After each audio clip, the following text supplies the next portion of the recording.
ಇವತ್ತು ನಾನು ವ್ಲಾಗ್ನ ಶುರು ಮಾಡುವಾಗ ಹತ್ತತ್ರ 11:30 ಆಗಿತ್ತು. ಬಟ್ಟೆನ ವಾಷಿಂಗ್ ಇಟ್ಟು ಆನಂತರ ನಾನು ಅಸೈನ್ಮೆಂಟ್ಸ್ನ ಬರೀತಿದ್ದೀನಿ. ಆ್ಯಕ್ಚುಲಿ ನನಗೆ ಇದ್ರದ್ದು ಐಡಿಯಾನೇ ಇರಲಿಲ್ಲ. ನಾನು ಅಂದ್ಕೊಂಡೆ MA ಅಂತಂದರೆ ಫಸ್ಟ್ ಇಯರ್ ಒಂದು ಎಕ್ಸಾಮ್, ಸೆಕೆಂಡ್ ಇಯರ್ ಒಂದು ಎಕ್ಸಾಮ್ ಮುಗಿಯುತ್ತೆ. ಆಲ್ರೆಡಿ ಒಂದು ಎಕ್ಸಾಮ್ ಆಗಿದೆ, ಸೊ ನಾನು ಇವಾಗ ಸೆಕೆಂಡ್ ಇಯರ್ ಅಂತ. ಬಟ್ ಇಲ್ಲ ಅಂತೆ, ಫಸ್ಟ್ ಇಯರ್ಗೆ 2 ಸೆಮ್ಮು, ಸೆಕೆಂಡ್ ಇಯರ್ಗೆ 2 ಸೆಮ್ಮು ಆ್ಯಂಡ್ ಪ್ರತಿ ಸೆಮಿಸ್ಟರ್ಗೂ ಅಸೈನ್ಮೆಂಟು ಸಹ ಬರೀಬೇಕು ಅಂತ ಆಮೇಲೆ ಗೊತ್ತಾಯಿತು ನನಗೆ. ಬಟ್ ಮಾರ್ಚ್ಗೆ ಲಾಸ್ಟ್ ಡೇಟ್ ಆಗಿಬಿಟ್ಟಿತ್ತು. ನಮಗೆ ಈಗೀಗ ಲಾಸ್ಟ್ ವೀಕು ಇದರ ಬಗ್ಗೆ ಇನ್ಫಾರ್ಮೇಷನ್ ಸಿಕ್ಕಿದ್ದು. ಆನಂತರ KSOUಗೆ ಕಾಲ್ ಮಾಡಿ 1 ವೀಕ್ ನಾನು ಟೈಮ್ ತೊಗೊಂಡಿದ್ದೀನಿ. ನನಗೆ ಇದ್ರ ಬಗ್ಗೆ ಇನ್ಫಾರ್ಮೇಷನ್ ಇರಲಿಲ್ಲ, ಅದಕ್ಕೋಸ್ಕರ ಅಂತ. ಸೊ ವಿತಿನ್ 1 ವೀಕಲ್ಲೇ ನೀವು ಸಬ್ಮಿಟ್ ಮಾಡಬೇಕು ಅಂತ ಹೇಳಿದ್ರು. ಹಾಗಾಗಿ ಈಗ ಅಸೈನ್ಮೆಂಟ್ಸ್ನ ಬರಿತಾ ಇದ್ದೀನಿ. ಟೋಟಲ್ 6 ಸಬ್ಜೆಕ್ಟ್ ಇರುತ್ತೆ. 6 ಸಬ್ಜೆಕ್ಟ್ಗೆ 2 ಅಸೈನ್ಮೆಂಟ್ಸ್ನ ಬರಿಬೇಕು. ಟೋಟಲ್ 12 ಅಸೈನ್ಮೆಂಟ್ಸ್ನ ಬರಿಬೇಕು. ಕೇಳಿದ ತಕ್ಷಣ ತುಂಬ ಬೇಜಾರಾಯಿತು. ಯಾಕಂದರೆ ಅಷ್ಟು ದಿನದಿಂದ ಸುಮ್ಮನೆ ಕೂತಿದ್ದೆ, ಅಟ್ಲೀಸ್ಟ್ ಕಂಪ್ಲೀಟ್ ಮಾಡ್ಕೋಬೋದಾಗಿತ್ತು. ದಿಢೀರಂತ ಇವಾಗ ಗೊತ್ತಾಯಿತು ನನಗೆ. ಸೊ ಸ್ವಲ್ಪ ಟೆನ್ಷನ್ ಆದಂಗೆ ಆಯಿತು. ಅಷ್ಟೆಲ್ಲ ಓದಿ ಬರೆದಿದ್ದೀನಿ, ಇವಾಗ ಇನ್ಫಾರ್ಮೇಷನ್ ಇಲ್ಲದೆ ಈ ಥರ ಆಗೋಯ್ತಲ್ಲ ಅಂತ. ಸೊ ಯಾವಾಗ ಅವರು ಟೈಮ್ ಕೊಟ್ಟರೋ ಓಕೆ, ವಿತಿನ್ 1 ವೀಕಲ್ಲಿ ಕಂಪ್ಲೀಟ್ ಮಾಡ್ಬೋದು ಅಂತ ಅಂದ್ಕೊಂಡು ಇವಾಗ ಬರೆಯೋದಕ್ಕೆ ಸ್ಟಾರ್ಟ್ ಮಾಡ್ತಾ ಇದ್ದೀನಿ. ಸೊ ಆದಷ್ಟು ನೀವು ಯಾವುದಾದ್ರೂ ಈ ಥರ ಓಪನ್ ಯೂನಿವರ್ಸಿಟಿನಲ್ಲಿ ಏನಾದರೂ ಕೋರ್ಸ್ ಮಾಡ್ತಾ ಇದ್ದರೆ ದಯವಿಟ್ಟು ಒಂದು ಸಾರಿ ವಿಚಾರಿಸಿ ಪ್ರತಿ ಸಾರಿನೂ ಇನ್ಫಾರ್ಮೇಷನ್ನ ಕಲೆಕ್ಟ್ ಮಾಡ್ಕೊಳ್ಳಿ. ನಂತರ ಮಾಡ್ಕೋಬೇಡಿ. ಕರೆಕ್ಟಾಗಿ ಕೂತ್ಕೊಂಡ್ರೆ ಒಂದು ದಿನದಲ್ಲಿ ಮಿನಿಮಮ್ 4ರಿಂದ 5 ಅಸೈನ್ಮೆಂಟ್ಸ್ನ ಮುಗಿಸ್ಬೋದು. ಆದರೆ ಯಾರೂ ಡಿಸ್ಟರ್ಬ್ ಮಾಡಬಾರ್ದು. ಬಟ್ ಇಲ್ಲೇನಾಯಿತು ಅಂತಂದರೆ ಇವಾಗ ಮದುವೆ ಗೃಹ ಪ್ರವೇಶದ ಸೀಸನ್ ಇದ್ದಿದ್ದರಿಂದ ಅವಾಗವಾಗ ಗೆಸ್ಟ್ಗಳೆಲ್ಲ ಬರ್ತಾನೆ ಇರೋರು. ನೋಡಿ ಪದೇ ಪದೇ ಎದ್ದು ಹೋಗೋದು ಮತ್ತು ಬರೋದು ಇದೇ ಥರ ಆಗ್ತಾಯಿತ್ತು. ಸೊ ಅವಾಗ ಕಾನ್ಸಂಟ್ರೇಷನ್ ಬರಲ್ಲ ಕೂತ್ಕೊಂಡು ಬರೆಯೋದಕ್ಕೆ. ಸೊ ಹಾಗೆ ಗೆಸ್ಟ್ ಬಂದಿದ್ದರು, ಅವ್ರಿಗೆ ಟೀ ಎಲ್ಲ ಕೊಟ್ಟು ಆನಂತರ ಇನ್ವಿಟೇಷನ್ನ ಅವ್ರ ಹತ್ರ ತೊಗೊಂಡ್ಮೇಲೆ ಮತ್ತೆ ಬಂದು ಕೂತ್ಕೊಂಡು ಬರಿತಾ ಇದ್ದೀನಿ. ಇದು ನನಗೆ ಕೊಟ್ಟಿರುವಂಥ ಅಸೈನ್ಮೆಂಟ್ಸ್. ನಿಮ್ಗೆ ಇದೇ ಥರ ಕೊಡ್ತಾರೆ, PDF ವಾಟ್ಸಪ್ಪಲ್ಲಿ ಕಳಿಸ್ತಾರೆ ನೀವು, ಅಥವಾ ಯೂನಿವರ್ಸಿಟಿಗೆ ಹೋದರೆ ಪ್ರಿಂಟು ಕೊಡ್ತಾರೆ. ಸೊ ಇಲ್ಲಿ ಟೋಟಲ್ 6 ಸಬ್ಜೆಕ್ಟ್ಗೆ 2 ಅಸೈನ್ಮೆಂಟ್ಸು ವಿತ್ ಟಾಪಿಕ್ ಇದೆ. ನನ್ನ ಹತ್ರ KSOU ಆ್ಯಪ್ ಇರೋದ್ರಿಂದ ಅದರಲ್ಲಿ ನಾವು ನಮ್ಮ ಸಿಲೆಬಸ್ನ ಡೌನ್ಲೋಡ್ ಮಾಡಿಕೊಂಡು ನಮ್ಮ ಸಬ್ಜೆಕ್ಟನ್ನು ಆನಂತರ ಅಸೈನ್ಮೆಂಟ್ಸ್ನ ಬರೆಯೋದು. ನಾನು ಮೊಬೈಲಲ್ಲಿ ಡೌನ್ಲೋಡ್ ಮಾಡಿಕೊಂಡು ಆನಂತರ ಅದನ್ನು ಸಿಸ್ಟಮ್ಗೆ ಸೇವ್ ಮಾಡ್ಕೊಂಡಿದ್ದೀನಿ. ಯಾಕಂತಂದರೆ ಮೊಬೈಲಲ್ಲಿ ಕಂಟಿನ್ಯೂಸ್ ಆಗಿ ನೋಡ್ಕೊಂಡು ಬರೆಯೋದಕ್ಕಾಗಲ್ಲ. ಅಕ್ಷರಗಳು ತುಂಬ ಚಿಕ್ಕದು ಕಾಣುತ್ತೆ, ಕಣ್ಣೂರಿಗೆ ಬರುತ್ತೆ. ಅದಕ್ಕೋಸ್ಕರ ನಾನು ನನ್ನ ಸಿಸ್ಟಮಲ್ಲಿ MA PDF ಅಂತಲೇ ಒಂದನ್ನು ಮಾಡ್ಕೊಂಡಿದ್ದೀನಿ. ಸೊ ಎಲ್ಲ ಸಬ್ಜೆಕ್ಟ್ಸೂ ಸಹ ನಾನು ಅದರಲ್ಲಿ ಇಟ್ಕೊಂಡಿದ್ದೀನಿ. MA ಫಸ್ಟ್ ಇಯರ್ ಮುಗಿದ ತಕ್ಷಣ ಅದನ್ನು ಡಿಲೀಟ್ ಮಾಡಿ ಸೆಕೆಂಡ್ ಇಯರ್ನ ಹಾಕ್ಕೊಂಡಿದ್ದೀನಿ, ಕನ್ಫ್ಯೂಸ್ ಆಗಬಾರ್ದು ಅನ್ನೋ ರೀಸನಿಗೆ. ಸೊ ಇವಾಗ ಒಂದೊಂದೇ ಸಬ್ಜೆಕ್ಟ್ಸ್ನ ಓಪನ್ ಮಾಡಿಕೊಂಡು ಆನಂತರ ನಾನು ಅಸೈನ್ಮೆಂಟ್ನ ಬರೀತೀನಿ. ಈ ಅಸೈನ್ಮೆಂಟ್ಸ್ ಮುಗಿಯೋ ತನಕ ನಾನು ನಿಮಗೊಂದು ಇಂಪಾರ್ಟೆಂಟ್ ರೆಸಿಪಿನ ಶೇರ್ ಮಾಡ್ತೀನಿ. ಅಮ್ಮ ಮಾಡಿರೋದು ಇದು ಊರಲ್ಲಿ. ಸೊ ಅದನ್ನು ವಿಡಿಯೋ ಮಾಡಿ ಕಳಿಸಿದ್ದಾರೆ. ಅದರ ಕಂಪ್ಲೀಟ್ ಡೀಟೇಲ್ಸ್ ಇಲ್ಲಿದೆ. ಇದು ಡೆಫಿನೆಟಾಗಿ ನಿಮಗೆ ಯೂಸ್ಫುಲ್ ಆಗುತ್ತೆ ಅಂತ ಅನ್ಕೋತೀನಿ. ಏನಂತ ನೀವು ನೋಡ್ತಾ ಇರ್ಬೋದು, ಇವತ್ತು ಉದ್ದಿನ ಹಪ್ಪಳ ಮಾಡ್ತಾ ಇದ್ದಾರೆ. ಬೇಸಿಗೆ ಟೈಮಲ್ಲಿ ಅಮ್ಮನ ಮನೆ ಕಡೆ ಎಸ್ಪೆಷಲಿ ಹಳ್ಳಿಗಳಲ್ಲಿ ಹಪ್ಪಳ, ಸಂಡಿಗೆ ಇದನ್ನೆಲ್ಲ ಜಾಸ್ತಿ ಮಾಡ್ತಾರೆ. ನನಗೆ ಉದ್ದಿನ ಹಪ್ಪಳ ತುಂಬ ಇಷ್ಟ, ಅದಕ್ಕೋಸ್ಕರ ಅಮ್ಮ ಮಾಡ್ತಾ ಇದ್ದಾರೆ. ಆ್ಯಂಡ್ ಇವರು ನಮ್ಮ ರಿಲೇಟಿವ್ ಆಗಬೇಕು, ಅಂದರೆ ನಮ್ಮ ಸೋದರತ್ತೆ ಸೊಸೆ, ನಾವು ಅಕ್ಕ ಅಂತ ಕರಿತೀವಿ. ಪೂರ್ವಿ ಮತ್ತು ಸಾನುಗೆ ಇವರಂದರೆ ತುಂಬ ಇಷ್ಟ. ದೊಡ್ಡಮ್ಮ ಅಂತ ಇವ್ರ ಮಕ್ಕಳು. ಇವಳು 2ನೇವಳು ಸೌಜನ್ಯ ಅಂತ, ಇನ್ನೊಬ್ಳು ಸಿಂಚನ ಅಂತ. ಸೊ ಅವರಿಬ್ಬರನ್ನ ನೋಡೋದಕ್ಕೋಸ್ಕರನೇ ಊರಿಗೆ ಹೋಗೋದು. ಅಮ್ಮನ ನೋಡೋದಕ್ಕೆ ಹೋಗಲ್ಲ ನನ್ನ ಮಕ್ಕಳು. ಯಾವಾಗಲೂ ಸೌಜು ಸಿಂಚು ಅಂತ ಜೊತೆನೇ ಇರ್ತಾರೆ ಅವ್ರ ಮನೆಯಲ್ಲಿ. ಮೊದಲು ಹಸಿ ಹಿಟ್ಟಿಗೆ ಜೀರಿಗೆ, ಮೆಣಸು, ಉಪ್ಪು, ಇಂಗು, ಸೋಡಾ ಇದಿಷ್ಟನ್ನು ಹಾಕಿ ಚೆನ್ನಾಗಿ ಮಿಕ್ಸ್ ಮಾಡ್ಕೋತಾರೆ. ನೀರ್ಗೀರು ಏನೂ ಹಾಕಲ್ಲ. ಆನಂತರ ಸ್ವಲ್ಪನೇ ಹಿಟ್ಟನ್ನು ತಗೊಂಡು ಅವರು ಕಲಿಸ್ಕೊಳ್ಳೋದು. ಸೊ ಫಸ್ಟು ಇದಿಷ್ಟನ್ನು ಹಾಕಿ ಮಿಕ್ಸ್ ಮಾಡಿ ಇಟ್ಕೋತಾರೆ. ಉಪ್ಪು ಯಾವುದೇ ಕಾರಣಕ್ಕೂ ವೇರಿ ಆಗಬಾರ್ದಲ್ವ, ಅದಕ್ಕೋಸ್ಕರ. ಆ್ಯಂಡ್ ಆನಂತರ ಈ ಉದ್ದಿನ ಹಪ್ಪಳ ಮಾಡೋದಕ್ಕೆ ಹಪ್ಪಳದ ಖಾರ ಅಂತಲೇ ಸಿಗುತ್ತೆ ಎಲ್ಲ ಗ್ರೋಸರಿ ಶಾಪ್ನಲ್ಲೂ. ಪೇಸ್ಟ್ ಥರ ಸಿಗುತ್ತೆ ನೋಡಿ, ಈ ಗ್ರೀನ್ ಕಲರು, ಇದನ್ನು ಯೂಸ್ ಮಾಡ್ತಾರೆ. ಇದಕ್ಕೂ ಸಹ ಸ್ವಲ್ಪ ಜೀರಿಗೆ, ಹಾಗೆಯೇ ನಿಂಬೆಹಣ್ಣಿನ ರಸ ಮತ್ತು ಮಜ್ಜಿಗೆ, ಹಾಗೆ ಬೆಳ್ಳುಳ್ಳಿ ಮತ್ತು ಕರಿಬೇವು ಇವೆರಡನ್ನು ರುಬ್ಬಿ ಪೇಸ್ಟ್ ಮಾಡಿಕೊಂಡು ಅದನ್ನು ಸಹ ಹಾಕ್ತಾರೆ. ರುಚಿಗೆ ತಕ್ಕಷ್ಟು ಅದನ್ನು ಹಾಕೋಬೇಕು. ಈಗ ನೋಡ್ತಾ ಇರ್ಬೋದು ಅಮ್ಮ ಮಜ್ಜಿಗೆನ ಹಾಕ್ತಾ ಇದ್ದಾರೆ. ಅಲ್ಲಿ ಯಾವುದೇ ಥರ ಬೆಣ್ಣೆ ಏನೂ ಇರಬಾರ್ದು, ನೀಟಾಗಿ ಸೋಸ್ಕೊಂಡು ಹಾಕೋಬೇಕು. ಆನಂತರ ನೀರನ್ನು ಸ್ವಲ್ಪ ಹಾಕಿ ಕಲಸಿಟ್ಕೋತಾರೆ. ಆನಂತರ ಈ ಮಿಕ್ಸ್ಚರ್ ನೀರೇನಿದೆ ಅದನ್ನು ಸ್ವಲ್ಪನೇ ಹಿಟ್ಟಿಗೆ ಹಾಕ್ಕೊಂಡು ಕಲಿಸ್ಕೊಳ್ಳೋದು. ಸೊ ಜಾಸ್ತಿ ಕ್ವಾಂಟಿಟಿ ನಾವು ಮಾಡುವಾಗ ಎಲ್ಲ ಹಿಟ್ಟನ್ನು ಒಟ್ಟಿಗೆ ಕಲಿಸೋದಕ್ಕಾಗಲ್ಲ. ಹಾಗಾಗಿ ಇವರು ಸ್ವಲ್ಪನೇ ಹಿಟ್ಟನ್ನು ತಗೊಂಡು ಕಲಸಿ ಇಟ್ಕೋತಾರೆ. ಇದೇ ರೀಸನ್ಗೆ ಮೊದಲೇ ಉಪ್ಪಾಗೋದು. ಇಲ್ಲಾಂದರೆ ಒಂದು ಸಾರಿ ಮಾಡಿದ್ದ ಹಿಟ್ಟಿಗೆ ಉಪ್ಪು ಜಾಸ್ತಿ ಆಗುತ್ತೆ, ಒಂದು ಸಾರಿ ಕಡಿಮೆ ಆಗುತ್ತೆ. ಹಾಗಾಗಬಾರ್ದು ಅಂತ ಫಸ್ಟೇ ಉಪ್ಪನ್ನು ಹಾಕೋತಾರೆ. ಸೊ ನೋಡ್ತಾ ಇರ್ಬೋದು ಈಗ ನೀವು ಸ್ವಲ್ಪ ಸ್ವಲ್ಪನೇ ಆ ಹಪ್ಳದ ಖಾರ ಮಿಕ್ಸ್ ಮಾಡಿರೋ ನೀರೇನಿದೆ ಅದನ್ನು ಹಾಕ್ಕೊಂಡು ಚೆನ್ನಾಗಿ ಕಲಿಸ್ಕೋಬೇಕು. ಈ ಹಪ್ಪಳನ ಆ್ಯಕ್ಚುಲಿ ಮದುವೆ ಟೈಮಿಗೆ ಜಾಸ್ತಿ ಮಾಡ್ತಾರೆ. ನಮ್ಮ ಇಡೀ ಫ್ಯಾಮಿಲಿನಲ್ಲಿ ನನ್ನ ಮದುವೆನೇ ಲಾಸ್ಟು ಹಪ್ಪಳದ ಶಾಸ್ತ್ರ ಅಂತ ಮಾಡಿದ್ದು.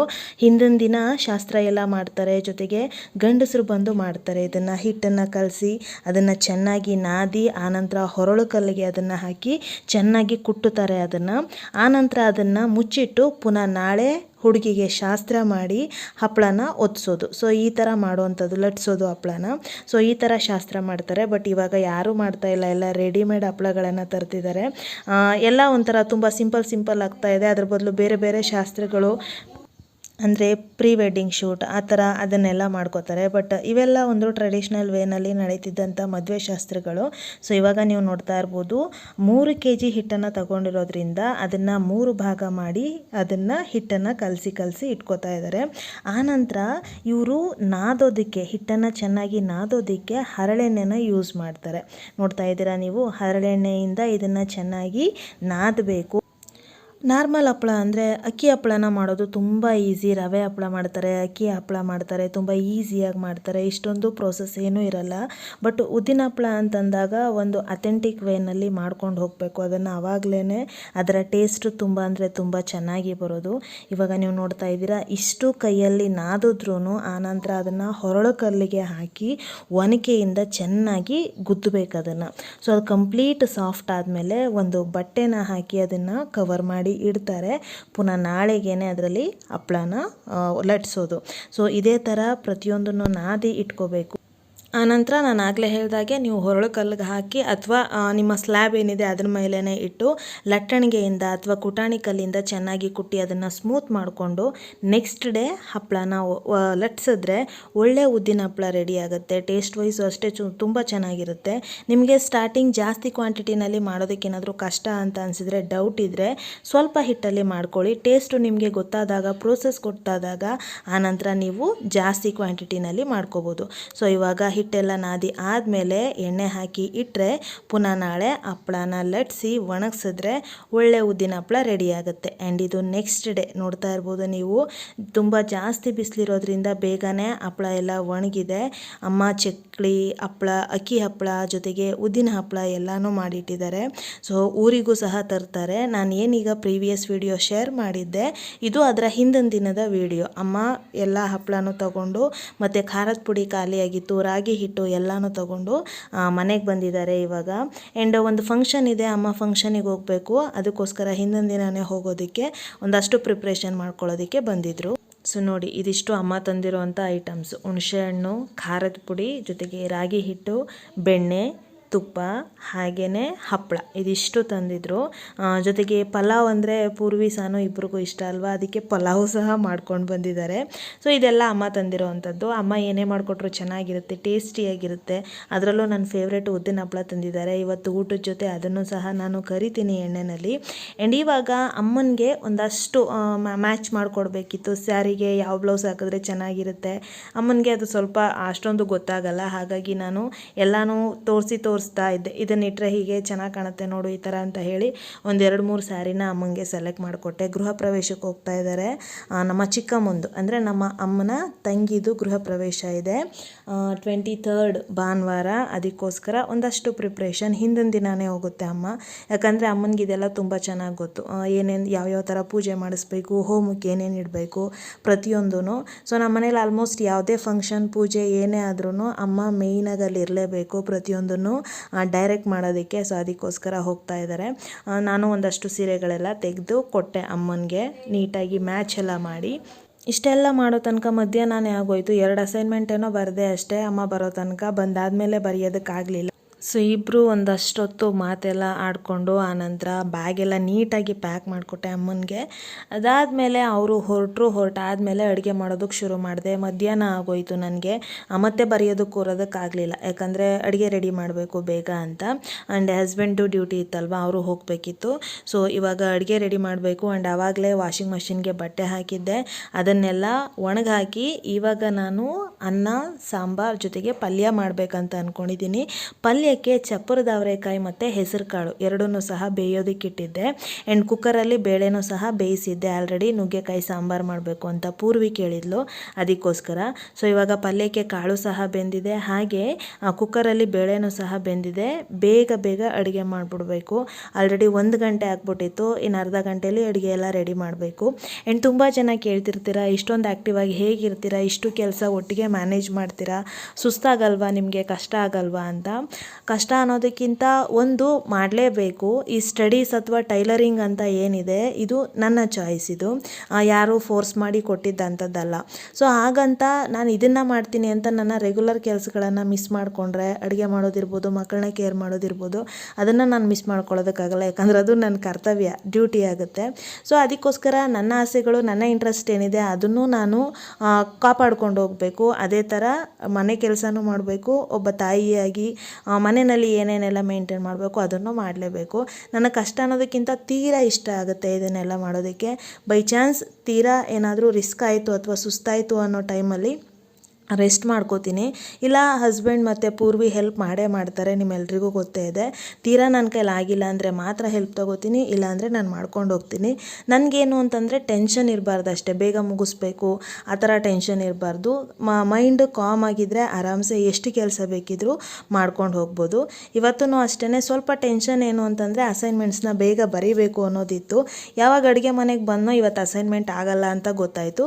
ಸೊ ಓಕೆ, ಇದನ್ನೇ ಮುಗಿಸೋಣ, ಪೂರ್ವಿಗೆ ಸಾನು ಬೇಗ ಊಟ ಕೊಡಬೇಕಿತ್ತು, ಸೊ ಮಾಡೋಣ ಅಂತ ಹೇಳಿ ಇವಾಗ ಅಡುಗೆನ ರೆಡಿ ಮಾಡ್ತಾ ಇದ್ದೀನಿ. ಒಂದೇನು ಅಂತಂದರೆ, ನಾವು ಯಾವುದೇ ಕೆಲಸ ಮಾಡಬೇಕಾದ್ರೂ ಇಷ್ಟಪಟ್ಟು ಮಾಡಿದ್ರೆ ಪ್ರತಿಯೊಂದೂ ಇಷ್ಟ ಆಗುತ್ತೆ. ನಮಗೆ ಅದನ್ನು ಮಾಡೋಕ್ಕೆ ಇಂಟ್ರೆಸ್ಟ್ ಇಲ್ಲ ಅಂದಾಗ, ಯಾವುದೋ ಫೋರ್ಸಿಂದ ನಾವು ಅದನ್ನು ಮಾಡೋದಕ್ಕೆ ಹೋದಾಗ ಡೆಫಿನೆಟಾಗಿ ಬೋರ್ ಆಗುತ್ತೆ, ಇನ್ನೊಂದು ಜಾಸ್ತಿ ಕೆಲಸ ಅಂತ ಅನಿಸುತ್ತೆ. ಸೊ ಹಾಗಾಗಿ ನೀವು ಏನು ಕೆಲಸ ಮಾಡ್ತಿದ್ದೀರಾ ಅದನ್ನು ಇಷ್ಟಪಟ್ಟು ಮಾಡಿ, ನಿಮಗೂ ಖುಷಿ ಆಗುತ್ತೆ. ಕೆಲಸ ನೀಟಾಗಿ ಬಂದಾಗ ಇನ್ನೂ ಹ್ಯಾಪಿಯಾಗಿರ್ತೀರ ನೀವು. ಆ್ಯಂಡ್ ತುಂಬ ಜನ ಹೇಳ್ತಿದ್ರಿ ತುಂಬ ಇಂಗ್ಲೀಷ್ ವರ್ಡ್ ಯೂಸ್ ಮಾಡ್ತೀರಾ ಅಂತ. ನನಗೆ ಅದು ಅರ್ಧಂಬರ್ಧ ಥರ ಆಗ್ಬಿಟ್ಟಿದೆ. ಸ್ಕೂಲಲ್ಲಿ ಆಲ್ಮೋಸ್ಟ್ ಮಕ್ಕಳ ಜೊತೆ ಇಂಗ್ಲೀಷಲ್ಲಿ ಮಾತಾಡೋದ್ರಿಂದ, ಮನೆಯಲ್ಲಿ ಕನ್ನಡ ಆಗಿರೋದ್ರಿಂದ ಒಂದೊಂದು ಸಾರಿ ಕನ್ನಡ ಪದ ಇಂಗ್ಲೀಷಲ್ಲಿ ಬಂದ್ಬಿಡುತ್ತೆ, ಅಥವಾ ಸಡನ್ನಾಗಿ ಕನ್ನಡದಲ್ಲಿ ಅದಕ್ಕೆ ಏನಂತಾರೆ ಅಂತ ಗೊತ್ತಾಗಲ್ಲ. ಸೊ ಈ ರೀಸನಿಂದ ನಾನು ಮಧ್ಯೆ ಮಧ್ಯೆ ಇಂಗ್ಲೀಷ್ ವರ್ಡನ್ನು ಯೂಸ್ ಮಾಡ್ತೀನಿ. ಸಾಧ್ಯ ಆದಷ್ಟು ಅದನ್ನು ಅವಾಯ್ಡ್ ಮಾಡೋದಕ್ಕೆ ಟ್ರೈ ಮಾಡ್ತೀನಿ. ಸಮ್ಟೈಮ್ಸ್ ಆಗುತ್ತೆ, ಸಮ್ಟೈಮ್ಸ್ ಆಗಲ್ಲ ಅಷ್ಟೇನೆ. ಆ್ಯಂಡ್ ಇವಾಗ ಪಲ್ಯದ್ದು ಕಾಳು ಏನಿದೆ ಅದನ್ನು ಬಸ್ಕೊಂಡಿದ್ದೆ. ಈರುಳ್ಳಿ ಮೆಣಸಿನ್ಕಾಯಿ ಎಲ್ಲ ಒಗ್ಗರಣೆ ಕೊಟ್ಟು ಆನಂತರ ಬೇಯಿಸ್ಕೊಂಡಿರೋ ಕಾಳನ್ನು ಹಾಕಿ ಸಾಂಬಾರು ಪುಡಿನ ಹಾಕ್ತಾಯಿದ್ದೀನಿ. ಅಂದರೆ ಪಲ್ಯಕ್ಕೆ ಯೂಸ್ ಮಾಡ್ತೀನಲ್ವ ಆ ಪುಡಿ. ಟೇಸ್ಟ್ ಏನಾದರೂ ಕಡಿಮೆ ಇದ್ದರೆ ಸ್ವಲ್ಪ ಉಪ್ಪು ಮತ್ತು ಖಾರದ ಪುಡಿ, ಬೇಳೆ ಸಾಂಬಾರು ಪುಡಿನ ಹಾಕಿ ಕಾಯಿ ತುರಿನ ಹಾಕಿದ್ರೆ ಒಳ್ಳೆ ಪಲ್ಯ ರೆಡಿ ಆಗುತ್ತೆ. ಆ್ಯಂಡ್ ಈ ಕಾಳು ಬಸ್ತಿರೋ ನೀರೇನಿದೆ ಅದನ್ನು ಹಾಗೆ ಇಟ್ಕೊಂಡು ನುಗ್ಗೆಕಾಯಿ ಸಾಂಬಾರು ಜೊತೆನೇ ಮಿಕ್ಸ್ ಮಾಡ್ತೀನಿ. ಇದನ್ನು ನೀವು ಸಪ್ರೇಟಾಗಿ ಬಸ್ಸಾಂಬಾರು ಸಹ ಮಾಡ್ಕೋಬೋದು. ಬಟ್ ಆಲ್ರೆಡಿ ಟೈಮ್ ಆಗಿತ್ತು, ಜೊತೆಗೆ ಊಟನೂ ಬೇಗ ರೆಡಿ ಮಾಡಬೇಕಿತ್ತು. ಹಾಗಾಗಿ ನಾನು ಅದನ್ನೇನು ಮಾಡೋದಕ್ಕೆ ಹೋಗಲಿಲ್ಲ. ಸೊ ಡೈರೆಕ್ಟಾಗಿ ಬೇಳೆ ಸಾಂಬಾರಿಗೇ ಅದನ್ನು ಮಿಕ್ಸ್ ಮಾಡ್ತಾ ಇದ್ದೀನಿ. ಸೊ ಇವಾಗ ನೀವು ನೋಡ್ತಾ ಇರ್ಬೋದು, ಅನ್ನನೂ ರೆಡಿ ಆಗ್ತಿದೆ, ಪಲ್ಯನೂ ಮಾಡ್ತಾ ಇದ್ದೀನಿ, ಹಾಗೆ ಸಾಂಬಾರು ಸಹ ರೆಡಿ ಆಗ್ತಾ ಇದೆ. ಇದ್ರ ಮಧ್ಯೆ ನಾನು ಆಗಲೇ ಹೇಳಿದಾಗೆ ಬರ್ತಾನೆ ಇದ್ರು ಗೆಸ್ಟ್ಗಳು. ಅವತ್ತು ಒಂದು 3 ಸಾರಿನಾರು ಗೆಸ್ಟ್ಗಳು ಬಂದಿದ್ದಾರೆ. ಸೊ ಪದೇ ಟೀ ಇಡು, ಮತ್ತು ಅದನ್ನು ತೆಗೆದಿಟ್ಟು ಮತ್ತೆ ಕುಕ್ಕರ್ ಇಡು, ಈ ಥರನೇ ಆಗ್ಬಿಡ್ತು. ಒಂದೊಂದು ದಿನ ನಾವು ಎಕ್ಸ್ಪೆಕ್ಟೇ ಮಾಡಿರಲ್ಲ ಇಷ್ಟೊಂದು ಬ್ಯುಸಿ ಆಗಿಬಿಡ್ತೀವಿ ಅಂತ. ಒಂದೊಂದು ದಿನ ಏನೂ ಕೆಲಸ ಇರಲ್ಲ, ಫ್ರೀಯಾಗಿ ಆ ಥರ ಇರ್ತೀವಿ. ಇವನ್ ಮೊನ್ನೆ ತನಕನೂ ನಾನು ಫ್ರೀಯಾಗೇ ಇದ್ದೆ. ಅಸೈನ್ಮೆಂಟ್ಸ್ ಬಗ್ಗೆ ನನಗೆ ಗೊತ್ತೇ ಇರಲಿಲ್ಲ ಅಲ್ಲ. ಸೊ ಆರಾಮಾಗಿ ಬ್ಲೌಸ್ ಎಲ್ಲ ಸ್ಟಿಚ್ ಮಾಡಿಕೊಂಡು ನಿಮಗೂ ಒಂದಷ್ಟು ಸ್ಟಿಚಿಂಗ್ ವೀಡಿಯೋಸ್ ಎಲ್ಲ ಶೇರ್ ಮಾಡೋಣ ಅಂತ ಏನೇನೋ ಪ್ಲ್ಯಾನ್ ಮಾಡ್ಕೊಂಡಿದ್ದೆ. ಬಟ್ ಸಡನ್ನಾಗಿ ಯಾವಾಗ ಅಸೈನ್ಮೆಂಟ್ಸ್ ಅಂತ ಬಂತು, ಟೈಲರಿಂಗ್ನ ಸ್ವಲ್ಪ ಸ್ಟಾಪ್ ಮಾಡಿದ್ದೀನಿ.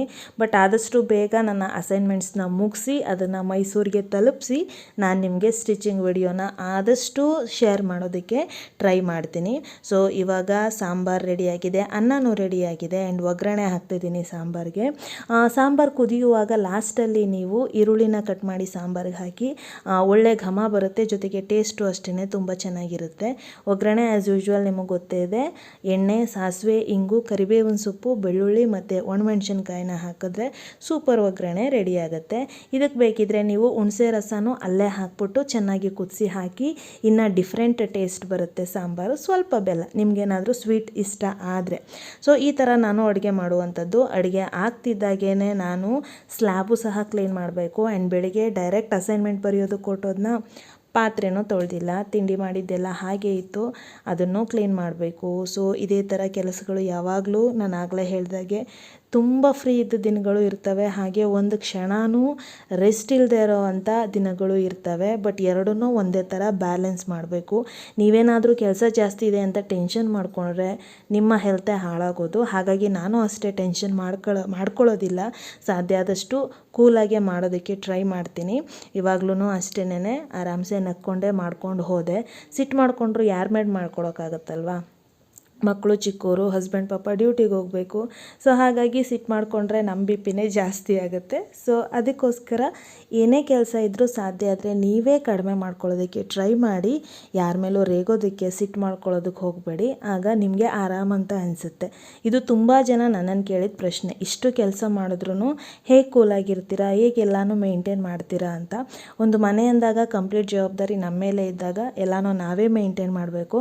ಯಾರ ಮೇಲೇನೋ ಅದನ್ನು ಹೊರಿಸಿ ಅವ್ರನ್ನ ಬೈಯೋದು ಅಥವಾ ನಮ್ಮ ಫ್ರಸ್ಟ್ರೇಷನ್ನ ಕಡಿಮೆ ಮಾಡ್ಕೊಳ್ಳೋದಕ್ಕೋಸ್ಕರ ಮಕ್ಕಳ ಮೇಲೆಲ್ಲ ರೇಗೋದು ಹಾಗೆಲ್ಲ ಮಾಡಬಾರ್ದು. ನನಗೆ ಒಂದು ಎಕ್ಸ್ಪೀರಿಯೆನ್ಸ್ ಆಗಿದ್ದೇನು ಅಂದರೆ, ನಾನು ಪೂರ್ವಿನ ರೇಗಿದ್ರೆ ಪೂರ್ವಿ ಹಾಗೇ ಸಾನುನ ರೇಗೋಳು ಕೆಲಸ ಮಾಡೋ ಟೈಮಲ್ಲಿ. ಸೊ ಆವಾಗ ನಾನು ಅಂದ್ಕೊಂಡೆ, ಓಕೆ ನಾನೇನು ಮಾಡ್ತೀನಿ ಅದನ್ನು ಅವಳು ಸಾನು ಮೇಲೆ ಮಾಡ್ತಾಳೆ ಅಂತ. ಸೊ ಹಾಗಾಗಿ ಆದಷ್ಟು ಮಕ್ಕಳು ನಮ್ಮನ್ನು ನೋಡಿ ಕಲಿಯೋದ್ರಿಂದ ಅವ್ರ ಮುಂದೆ ಕಿರ್ಚಾಡೋದು, ರೇಗಾಡೋದು, ಬೈದಾಡೋದು ಇದನ್ನೆಲ್ಲ ಅವಾಯ್ಡ್ ಮಾಡಬೇಕು. ಅದಕ್ಕೋಸ್ಕರ ಸಾಧ್ಯ ಆದಷ್ಟು ಕಾಮಾಗಿರಿ. ಆ್ಯಂಡ್ ಇವಾಗ ಕಂಪ್ಲೀಟ್ ಊಟ ರೆಡಿಯಾಗಿದೆ. ಹಪ್ಪಳನೂ ಸಹ ಎಣ್ಣೆಗೆ ಹಾಕಿ ಇಟ್ಟಾಯಿತು. ಆನಂತರ ನೆಕ್ಸ್ಟು ಬೆಳಗ್ಗೆ ತಿಂದಿದ್ದ ಪಾತ್ರೆಗಳನ್ನೆಲ್ಲ ತೊಳೆದು ಸ್ಲ್ಯಾಬು ಕ್ಲೀನಾಗಿದೆ.